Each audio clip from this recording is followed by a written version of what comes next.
Hello အားလုံးမင်္ဂလာပါဆွေလေးရွရချီတဲ့နဲ့လိုအိမ်လုပ်ငန်းမှာပြန်လည်ကြိုဆိုပါရစေကျွန်တော်ဒီနေ့မိတ်ဆွေများကိုမျှဝေချင်တဲ့အကြောင်းအရာကကျွန်တော်တို့ဆွေလေးရွ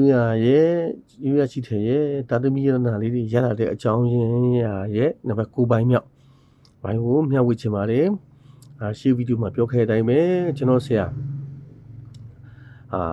ကိုကြအောင်ကိုခွန်ကြအောင်ပြောပြထားတဲ့တိတ်ပံနိကြအကြောင်းလေးပေါ့နော်အဲ့ဒီမှာဒီဗီဒီယိုကကျွန်တော်မိတ်ဆွေများအတွက်မကြားတာမနာဘူးနဲ့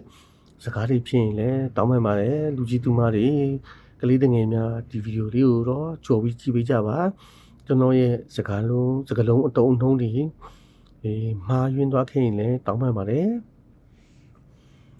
ကိုချောင်းနဲ့ခုနတော့ဒီဝိဇ္ဇာနည်းအရာသူပြောခဲ့ပြီဆိုတော့သူကတိတ်ပံနည်းအရာလည်းသူရှင်းပြတယ်သူကအဲ့တိတ်ပံနည်းအရာရှင်းပြစကားလုံးတစ်လုံးကအကြိုက်ဆုံး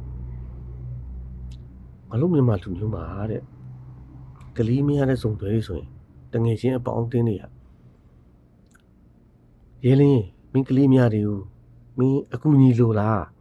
မင်းလူလိုလားပြောတော့ငါတို့ကူညီဖို့အသင့်ပဲအဲ့လိုပြောလာတဲ့အတိုင်းဝိုင်းတွေကိုမင်းဦးဝေးရရှောင်ပါတဲ့ဖြစ်နိုင်လုံးဝမပေါင်းပါနဲ့ကိုကြောင်ကကျွန်တော်အဲ့လိုပြောတာအဲ့တော့ဟုတ်တယ်ဒါကြီးကအားနေချက်ဆိုတာတဲ့ကိုအပြိုတဘောအနေနဲ့စားကောင်းစားမယ်ပြောကောင်းပြောမယ်ဒါပေမဲ့တစ်ဖက်သားထိခိုက်တယ်အဲ့တော့ကျွန်တော်အဲ့ချက်ကိုကျွန်တော်ကြိုက်ပါတယ်နောက်တစ်ချက်ကသူကပြောတာကဒီမျိုးကျွေတဲ့မတိုင်ခင်အမျိုးသမီးနဲ့အတူတူအိတ်ခဲ့ရင်အရင်လည်း10ရက်15ရက်လောက်မထိန်နဲ့ဥပမာ9ရက်လောက်ပဲစောင့်ပေါ့မျိုးကျွေခံနေ9ရက်ဆိုကိုခံမှန်းပြီးတော့မှအမျိုးသမီးနဲ့အတူတူမနေနဲ့3ရက်5ရက်လောက်ပဲထိန်မင်းဒီရက်3ရက်5ရက်ကြာတော့မှအမျိုးသမီးနဲ့မနေနဲ့ဆိုရင်မင်းလက်နဲ့လည်းမင်းတော်မလုံးနဲ့ပြီးကိုဒီကလေးမရမှာဆိုလို့ဆိုပြီးတော့မှဟိုးလာအစ10ရက်15ရက်လောက်နေလဲမင်းတွားကြီးတော့မှထိန်းစရာမလိုဘူးပြီးတော့မှအမျိုးကျွေတဲ့အချိန်ကာလမင်းတိုင်းတာလို့ရတဲ့အချိန်တီးတာပဲ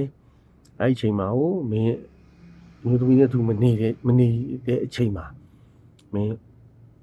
ရေမိုးချိုးပါညာကိုလည်းတန်းစင်ပေါ့တန်းရှင်းရှင်းနဲ့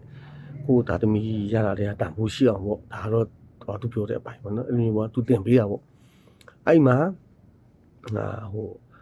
သူပြောတာကကျွန်တော်တို့မျိုးသမီးနဲ့သူနေပြီးတဲ့အချိန်မှာကျွန်တော်တို့ရဲ့ဒီအဖြူကြီးလေးတွေကဒီဟင်းဆိုရင်ပြန်ထွက်တတ်တယ်လေပြန်ထွက်တဲ့အချိန်မှာမထွက်အောင်လဲအနေထားတစ်ခုနဲ့ဥမာခေါင်းအောင်လို့ဖက်လုံးလို့နဲ့အနေထားတစ်ခုနဲ့မထွက်အောင်လို့ထိန်းပေါ့နော်အဲ့လိုမျိုးတွေသူကတင်ပေးတယ်အဲ့ချိန်မှာကိုရဟာလာဒီဆရာတော့စေတနာရှိနဲ့သူ့အချိန်ပေးပြီးတော့မှပြောပြထားတာလိုက်လုံးမရမယ်ပေါ့နော်ရှေ့ကဆရာဦးဝင်းရွှေကလည်းပြောပြခဲ့ပြီတိတ်မကွာဘူးအကုန်ကြလဲဘလောက်မှမရှိနိုင်ဘူးလေနော်ဒါသူတို့စေတနာနဲ့ပြောပြသူတို့ဘာမှအခါကျူးလို့မယူပါဘူးပြီးတော့မှအခုဒီဆရာကိုခွန်ကြအောင်လည်းရှင်းပြပြီးပါဆိုတော့ကိုကစားမရမယ်ဆိုပြီးတော့မှကျွန်တော်ကသူတို့ပြောတဲ့အတိုင်းကျွန်တော်လည်းလုပ်ခဲ့တယ်ဒီဆရာတွေကလည်းတကယ်ကျေးဇူးကြီးခဲ့ပါတယ်